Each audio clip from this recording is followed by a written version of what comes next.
I think that I always wanted to do things just my way. I didn't come into this boxing business or this boxing game to try to outdo anyone. I just wanted to be me, and I just really wanted to just do me. I never really wanted to come in this game to just, like to come in and break guys' record. If it was going to happen, it was going to happen. And I used to always tell Leonard, when this guy left a six-figure paying job in Washington, D.C. to come here and help me, he was only when I was fighting. Of course, I can't say Top Rank wasn't making sure that I was comfortable. At that particular time, I was extremely comfortable because I was a multi-millionaire at a very, very young age. So I'm not here to bash Bob Arum. I'm not here to talk bad about Bob Arum or Top Rank. It started with the Top Rank. So I take my hat up to them guys, to Top Rank and the whole staff for doing a remarkable job, for helping me get to a certain point in my career and then letting me become my own boss. But Rocky Marciano he's one hell of a champion. He's one of the guys that paved the way for me to be where I'm at. Rocky Marciano, Ali, Sugar Ray Leonard, Sugar Ray Robinson. But, there's no different from Ali. He called himself the greatest. And this is my area. And in my area, I'm TBE.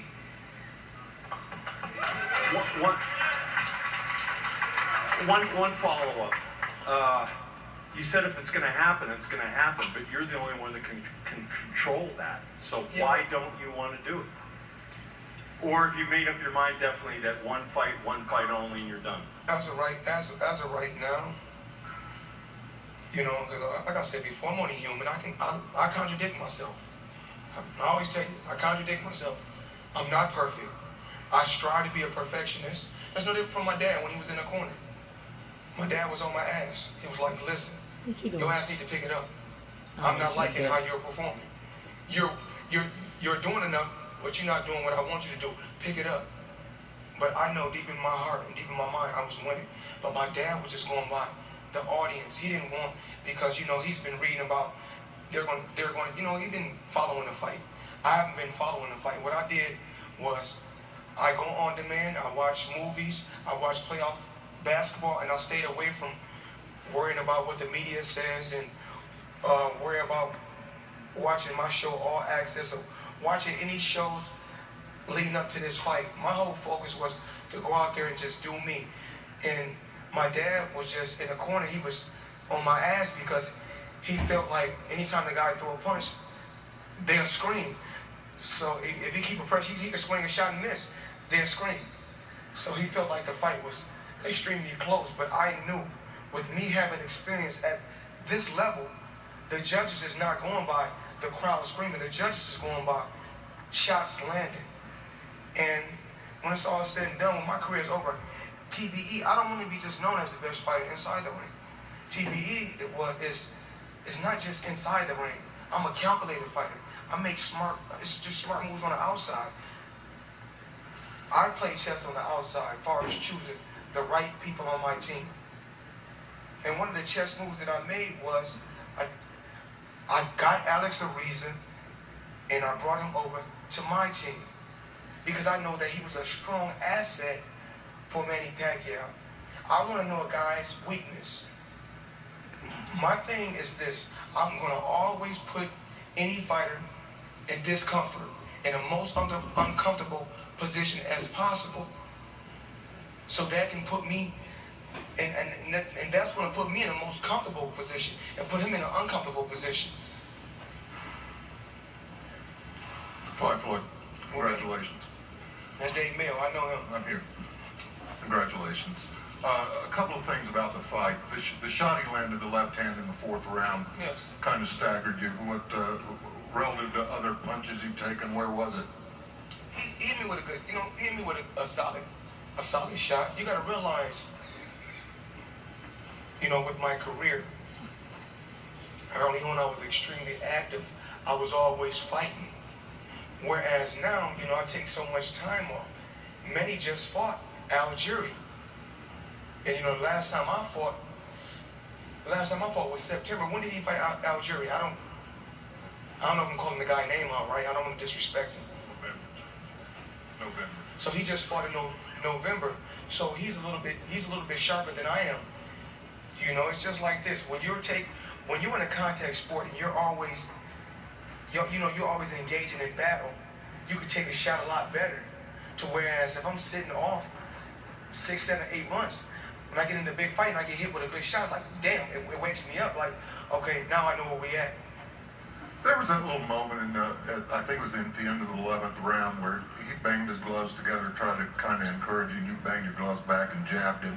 When there's a little kind of an exchange between fighters, where were you with the fight at that time? Did you think you had him? I knew I had him from round one. From round one. I came out there, I filled him out. I wanted to see his certain moves, you know. I wanted to see his jab, because if he uses jab, I'm going to counter over his jab. If he uses jab, I'm going to slide over and counter with a right hand, or I can pull over his jab and hit him with a jab. It's just, everything is just calculated moves. I'm 10 steps ahead of any fighter. Even like when he hit me with a real good shot, I took it, I said, just stay right here. You've been here before. You know what it takes. Just wait.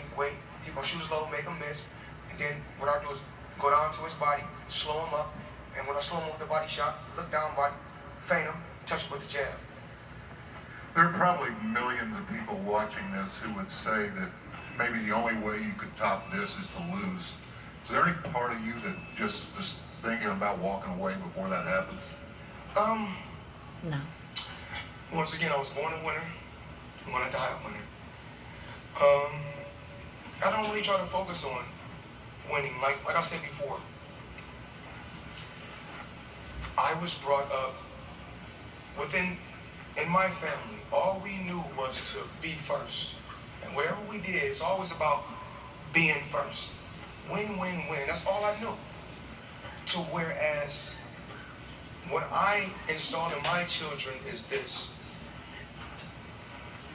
If you guys give me 100% and you guys don't win, you're a winner in my eyes as long as you gave me 100%.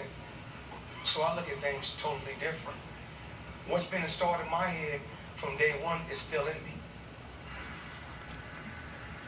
Cool. Just a question here, Floyd. Floyd, you mentioned during the build-up to the fight that you weren't crazy about the sports of boxing anymore. Does this win somehow rekindle that or change your outlook on that? No, absolutely not. I mean, I still feel the same way. This was just another day at work. There's another.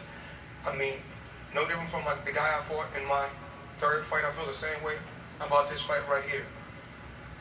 I mean, you guys was the one that said this guy can beat Floyd, and you go look at the throughout the years, Floyd is scared, Floyd is a coward, Floyd is a chicken. You guys were all those stories. Tomorrow, and all I want you guys to do, I made you guys eat your words, and you know I made you guys eat your words. So tomorrow when y'all write them stories, I want y'all to say, the non-believers, Floyd Mayweather turned us into believers. Write that tomorrow. Hey, Floyd. Check them, bitch. Well, congratulations. You have one more fight, so the end is near for your career. What will it be about doing this that you miss when it's all said and done? Actually, Kevin, I don't really think I'm gonna miss the sport. You know, far as, cause I don't really watch boxing. I couldn't tell you what guy is on. I can tell you what guy is on the rise once a guy come into my boxing gym and I see him, or I can watch a guy fight, but I don't really watch boxing like that. You know, at one particular time, I loved the sport of boxing. I wanted to go to every fight. I wanted to be at every boxing event, but throughout the years, I just lost the love for the sport. So when you look in 2008, 2009, when you took your break and you had made an announcement that We you just were... call it love vacation. We call it love vacation. Statement for that you had retired. Did you miss it at that point after you had been on that vacation? Did you start to miss the grind and miss going to the gym and all that? I just think that the body needed to rest. I think I needed to rest. You know, at that particular time, Kevin, I think the body just needed rest. Sometimes my body just needs rest. No different from you as a writer, you know, with Yahoo. Sometimes you need to take a break and then you come back better. Mm-hmm. So, you know, I needed a vacation. But, you know, undisputed champion at welterweight and WBC and WBA champions at super welterweight. So 5 belts in 2 different weight classes right now.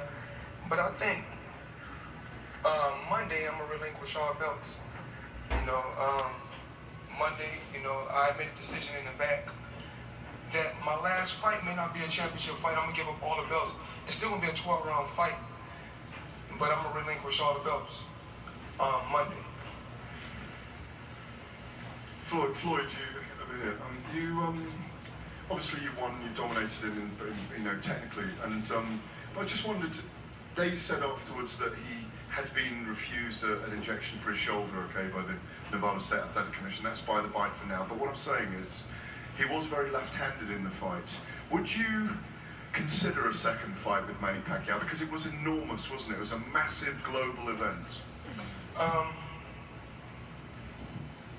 Only thing I want to do right now is go home and rest.